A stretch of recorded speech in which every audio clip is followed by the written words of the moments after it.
In this video, I'm going to show you how to move an object to the origin point in AutoCAD. Start by selecting the object you want to reposition. Next, type Move or M in the command line and press Enter to activate the Move command. AutoCAD will prompt you to specify a base point, so click the point on the object that you want to place at the origin. After selecting the base point, enter the coordinates 0, 0 and press Enter.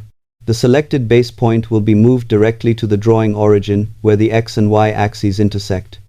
This technique is useful for aligning imported drawings, preparing files for export, or organizing geometry within a project.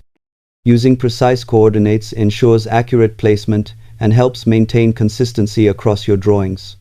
You can also use this method to quickly reposition blocks, references, and entire layouts relative to the origin. Thanks for watching, and happy drafting in AutoCAD.